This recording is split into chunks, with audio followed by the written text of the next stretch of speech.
political leader, and Lawrence Titensing, did I get the pronunciation right?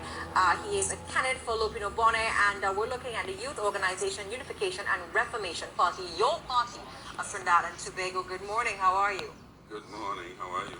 I'm good. Now, is this a new political party? When were you registered? Well, this party was founded in November 2013 and we registered in November 2014, and we have launched in May of 2015. Okay, so you launched officially in May. What was the response to your launch? Well, the response was well received by the professional community because they knew this was coming down the pike, and it was long expected. You know, let me ask you something. As it relates to a political party, what is your mission? What is your vision? What do you want the country to know about? Well, I think the country should know that there's an alternative platform that is forging a way for good governance, and we are really pushing a new ideology that is called the people as the fourth arm of government. Here we are pushing a concept where the people will have a say on how they are governed, so you're just calling for more consultation? not more consultation, we're calling for a governance reform at all the different levels, where the people can actually be the check and balance for government. Because what we are finding in the last 53 years is that, you know, once you become the government, you typically become a runaway horse, and you become distant from the communities and the people. We don't want that. We want the people to actually say, this is how we want to Well, isn't that what the local government system for and the system of governance with your MPs is about? Yes, we are looking for a local government revolution. There's a complete disconnect between the central government and the local government, and that has a trickle-down effect on the communities. This is why we are seeing communities left behind, and they're not getting the services that they're entitled to. Julie, why did you join this party? Well, this party is promoting what I had been doing for a number of years. I started at school in 1998 to get young men off the street and in school in the Israel River area. I did work in Tobago. As well, I will mention that I'm running for Tobago West as the MP. And when you look at the literacy levels, and it needs to be harnessed, it needs to be tackled, it ought to have been done under the NDGs, but it wasn't done. So when the offer came up for me to join your party, TT, I decided to take the opportunity. Ms. Johnson, let me ask you the same question. What is it about this party? You know, in the Westminster system, people say, well, it's just a two-party race. At this point, I'm disillusioned with the way we've been governed serially, consecutively for the past few administrations. I want the people to participate more, and the platform that we have for sustainable development is what appeals to me. Now, looking at sustainable development, what are the core issues? If you have to say the top three things your party will be promising the country, Mr. Ramdahin, what would it be?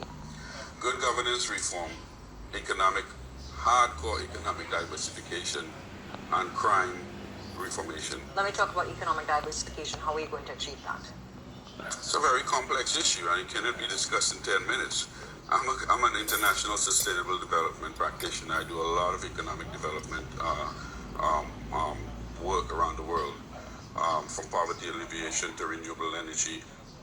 So then how do you propose to solve the problem in Trinidad and Tobago? Trinidad is not diverse. Okay. Trinidad's economy is not diverse, and that in itself loads the tremendous opportunities. And I've already carved it out. We've already created a master plan on how we are going to do this, and you can get a sense of it on our website. So it's all available on the website?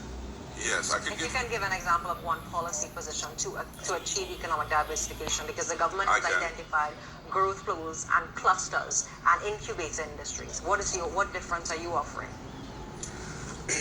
Well, I'll give you a simple example. Since County Limited was closed, all the land holdings have been sitting idle. That is a big deficit in terms of GDP growth. You can't have national lands sitting idle for going into 13 years. I mean, this loans to tremendous potential for agricultural development, biofuels investments, reforestation. If you think about it, for example, our hardware community, they import almost $4 billion in furniture, okay, and in building materials. This can be an investment opportunity right here in Trinidad with all these idle lands that are sitting. We actually have an example of a 100-acre reforestation project in South Trinidad. Mr. Ramdahin, how are you going to break the stereotypical view that we vote on race, on tribe, on ethnicity, and that it's either your PNM or UNC? There's no other party, really. Well, I like to break it down to the hunger factor. I mean, at the end of the day, after elections, I mean, a common voter has to ask himself, am I satisfied with what's happening? Am I satisfied for the last 53 years? Am I getting a job? Is there food on my table? Am I happy with quality of life? I mean, are the people who I'm voting with actually delivering these things? The voter themselves have to come forward and ask themselves that. Now, I look at the sheet that we've gotten, and you say that your party recognizes that the only time people are allowed to exercise their power and have a constitutional voice is during the times of election, after which they're rendered power restrained. Why would you say that? That's a pretty open-ended statement to make, considering that there are consultations and there are a number of state agencies, and there's also the CSO, which is supposed to go and collect data and influence policy.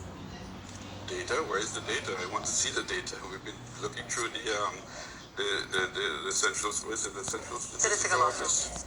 There isn't much data. You have to walk the actual communities. When you walk the actual communities, you hear from the people that they're disenfranchised. You're a registered party? Yes, I am. How many seats will you be going up for? We're going up for all 41 seats. That's a pretty ambitious venture. Yes, because we want all 41 constituencies to know that your party is now out here. So have you started campaigning yet? Yes, I was in Tobago just over the weekend. And what has it been like? What has the response been like? Well, the response is particularly pointed towards internal self-government in terms of what Tobagonians want, in terms of the new airport that was promised in Tobago and still not done. So we have to cater for the citizens and listen to them and actually get things done and not just talk. Now, I'll ask you the same question, Mr. Singh. Have you started walking the Lupino constituency, and what has the response been like to your party? Well, the response has been mixed, skeptical. We're a new entity. There are issues. It's a rural, part of it is rural, and there's historical and heritage, potential over there, and we are getting some positive responses. What are people telling you? When you say positive, do you think they're going to vote for you, or they're just saying, all right, I'll come out and see what you have to see? They are responsive, positive, yes. I have contested in the local in 2003, and pretty much known over there, and the potential that we have is appealing to those communities over there. Now, also you talk about creating up to 100,000 sustainable jobs in the first 2.5 years. How are you going to do that? Where is the industry going to come from? That's where the economic diversification plan revolves around. It requires... But you're saying within the first 2 years of your within administration, the first 2.5 years, if given an opportunity. Within the first 2.5 years, we can get all the master plans prepared and all the commitments on stream. Do you think you're a little over-ambitious, Mr. No, I'm not Ramdahin? over-ambitious. I'm overly optimistic? No, I am not.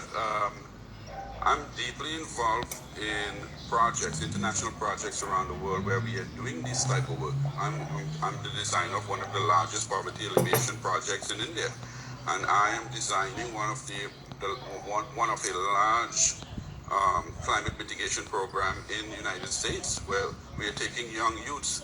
Look at this. It so happens that where we are designing this project in New York City is where the Caribbean community is where the Trinidadians youth, from the diaspora reside. And we are doing this in conjunction with universities and stuff, and we have the experts. We know how to do this. Okay, that's within a system where a country has the political will and the people have the will to do something. In a system that's stymied by bureaucracy, red tape, and a public sector that's not going anywhere from since 1960, how are you going to drive change? You know, that's a really, really, really good question. I feel like let me explain something to you. It's up to the people, and this is why I'm saying we want the people to be the fourth arm of government. It's up to the people to say we want change. We cannot continue with this cycling, cynical government that we are seeing every 5 years that is stagnating growth. If the people are ready for change, if they are ready for creating this 100,000 jobs, and I'm talking about sustainable jobs, I'm not talking about CPEP and URP. In fact, we have a transition program for CPEP and URP. They're going to say we're at full employment now. Where are you going to get the labor? Look, it's time to stop fooling the people. It is time to really, really wake up. I mean, this country has so much opportunities, and I'm telling you as a professional sustainable development practitioner, we are ready. We are ready to take this bull by the horn and get this job done. And I have no problem, whoever becomes the next government, working with them. Is this simply an avenue to get... No, it's not. It's not. We are a voice. We are a new platform. We call us the Party of Scientists. And we are ready. We don't have another 5 years to play around. This country is in trouble. And that's why I've been called out of the woodworks to come down, leave. I took a sabbatical for my international work to come down here and try and champion this. You talk about crime reduction and looking at curbing crime. There is a problem in enterprise. If your party were in power now, how would you solve it? Well, I'm a little confused about the problem in enterprise because I was recently exposed to a documentary. I think it's called Crime, Corruption, Murders in Trinidad and Tobago, where Inspector Alexander was one of the main person interviewed. And if the nation doesn't wake up and see that 20-minute documentary, then I don't know what to say, because the same Rasta City gang is the same gang being accused of, causing this problem down in an enterprise. But how would you solve it? How would I solve it? I have international. Well, I don't want to go on air and say how I'm going to solve that, because I believe, look, criminals are people just like us. They have feelings, they have families, and they care. What is causing the crime and the criminal activity is what we really have to work backwards and understand.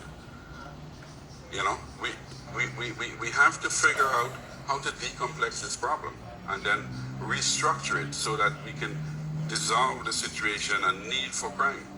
And that's why I'm saying... They say more police, more zero tolerance approach. What exactly is the policy position? You know what? When I say work backwards, when we look at illiteracy, when we look at the amount of children that are dropping out of school at primary school age, 15%. And you grow and you reach an age of teenage emancipation from your family, and you are unable to get a job. What else are you going to do? Join the gang. So we need to work backwards. We need to decomplex the problem. Okay, we need to look at what is actually the root cause. That's a great study to do, but the problem is the people of enterprise are dying and they're living in fear. So they need a solution now. Well, that's a simple solution. If you're asking me if I was prime minister, right? That is the question. If I was prime minister, then you have to take an immediate course of action. And would it be what, to lock down the area? I have no problem locking down the area. Your closing comments, Chinzi. You're going up for a seat under this new political party. Lupino Bone under the COP is actually the incumbent in that area. In Lincoln Douglas, your closing comments. I see Lupino Bone West as a representative constituency of Trinidad. There's all the different elements and aspects of what Trinidad is, and that to me is our staging ground for the Yo Party. Judge, your closing comments. You're asking Tobago to vote for you. Yes, what I wanted to mention is that there's a definition of madness. That is doing the same thing all the time, but expecting a different result. So we need to change the status quo. Vote your party, Titi. The political leader has closing comments to Trinidad and Tobago this morning. Thank you. Well, I would like people to know that we are launching our manifesto on the 15th of this month in Central Trinidad. They can go to our website, www.yourpartytt.org, to get the actual information on this particular event. But I really want to leave a message that, it's up to the people to change the course of this nation. Stop voting race, vote for what is right. This country has a lot of potential, and it's about time the people of Trinidad and Tobago realize that. Looking at the potential of our country. We take a short break.